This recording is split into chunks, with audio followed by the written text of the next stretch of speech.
Pembacaan Kitab Kejadian 26 ayat 1-35. Ishak di negeri orang Filistin. Maka timbullah kelaparan di negeri itu. Ini bukan kelaparan yang pertama yang telah terjadi dalam zaman Abraham. Sebab itu Ishak pergi ke Gerar, kepada Abimelekh, raja orang Filistin. Lalu Tuhan menampakkan diri kepadanya serta berfirman, "Janganlah pergi ke Mesir, diamlah di negeri yang akan kukatakan kepadamu. Tinggallah di negeri ini sebagai orang asing, maka aku akan menyertai engkau dan memberkati engkau, sebab kepadamulah dan kepada keturunanmu akan kuberikan seluruh negeri ini, dan aku akan menepati sumpah yang telah kuikrarkan kepada Abraham, ayahmu. Aku akan membuat banyak keturunanmu seperti bintang di langit, aku akan memberikan kepada keturunanmu seluruh negeri ini, dan oleh keturunanmu semua bangsa di bumi akan mendapat berkat." Karena Abraham telah mendengarkan firman-Ku dan memelihara kewajibannya kepadaku, yaitu segala perintah, ketetapan dan hukum-Ku. Jadi tinggallah Ishak di Gerar. Ketika orang-orang di tempat itu bertanya tentang istrinya, berkatalah ia, "Dia saudaraku," sebab ia takut mengatakan, "Ia istriku," karena pikirnya, "Jangan-jangan aku dibunuh oleh penduduk tempat ini karena Ribka, sebab elok parasnya." Setelah beberapa lama ia ada di sana, pada suatu kali menjenguklah Abimelekh, raja orang Filistin itu dari jendela, maka dilihatnya Ishak sedang bercumbu-cumbuan dengan Ribka, istrinya.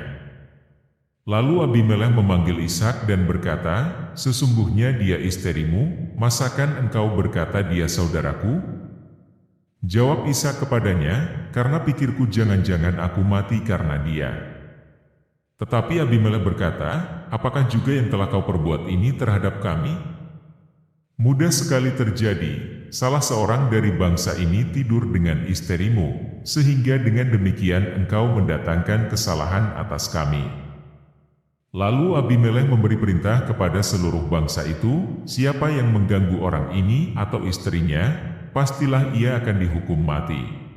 Maka menaburlah Ishak di tanah itu, dan dalam tahun itu juga ia mendapat hasil 100 kali lipat, sebab ia diberkati Tuhan. Dan orang itu menjadi kaya, bahkan kian lama kian kaya, sehingga ia menjadi sangat kaya. Ia mempunyai kumpulan kambing domba dan lembu sapi serta banyak anak buah, sehingga orang Filistin itu cemburu kepadanya. Segala sumur yang digali dalam zaman Abraham, ayahnya, oleh hamba-hamba ayahnya itu, telah ditutup oleh orang Filistin dan ditimbun dengan tanah. Lalu kata Abimelekh kepada Ishak, "Pergilah dari tengah-tengah kami sebab engkau telah menjadi jauh lebih berkuasa daripada kami." Jadi pergilah Ishak dari situ dan berkemahlah ia di lembah Gerar, dan ia menetap di situ. Kemudian Ishak menggali kembali sumur-sumur yang digali dalam zaman Abraham, ayahnya, dan yang telah ditutup oleh orang Filistin sesudah Abraham mati, disebutkannya nama sumur-sumur itu menurut nama-nama yang telah diberikan oleh ayahnya. Ketika hamba-hamba Ishak menggali di lembah itu, mereka mendapati di situ mata air yang berbual-bual airnya. Lalu bertengkarlah para gembala Gerar dengan para gembala Ishak. Kata mereka, "Air ini kepunyaan kami." Dan Ishak menamai sumur itu Esek, karena mereka bertengkar dengan dia di sana. Kemudian mereka menggali sumur lain, dan mereka bertengkar juga tentang itu. Maka Ishak menamai sumur itu Sitna. Ia pindah dari situ dan menggali sumur yang lain lagi, tetapi tentang sumur ini mereka tidak bertengkar. Sumur ini dinamainya Rehobot, dan ia berkata, "Sekarang Tuhan telah memberikan kelonggaran kepada kita, sehingga kita dapat beranak cucu di negeri ini." Dari situ ia pergi ke Bersheba.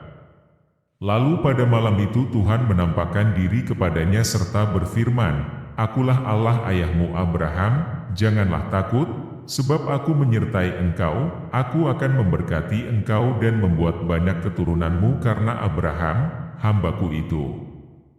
Sesudah itu Ishak mendirikan mezbah di situ dan memanggil nama Tuhan. Ia memasang kemahnya di situ, lalu hamba-hambanya menggali sumur di situ. Datanglah Abimelekh dari Gerar mendapatkannya, bersama-sama dengan Ahuzat, sahabatnya, dan Pihol, kepala pasukannya. Tetapi kata Ishak kepada mereka, "Mengapa kamu datang mendapatkan aku? Bukankah kamu benci kepadaku, dan telah menyuruh aku keluar dari tanahmu?"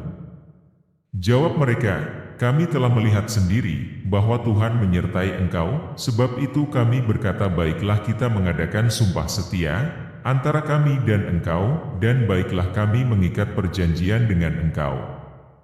Bahwa engkau tidak akan berbuat jahat kepada kami, seperti kami tidak mengganggu engkau, dan seperti kami semata-mata berbuat baik kepadamu dan membiarkan engkau pergi dengan damai, bukankah engkau sekarang yang diberkati Tuhan?"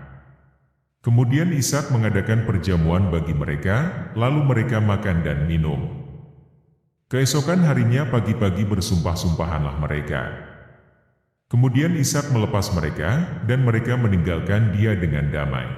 Pada hari itu datanglah hamba-hamba Ishak memberitahukan kepadanya tentang sumur yang telah digali mereka, serta berkata kepadanya, "Kami telah mendapat air." Lalu dinamainyalah sumur itu Sheba. Sebab itu nama kota itu adalah Bersheba, sampai sekarang. Ketika Esau telah berumur 40 tahun, ia mengambil Yudit, anak Beri orang Het, dan Basmat, anak Elon orang Het, menjadi istrinya. Kedua perempuan itu menimbulkan kepedihan hati bagi Ishak dan bagi Ribka.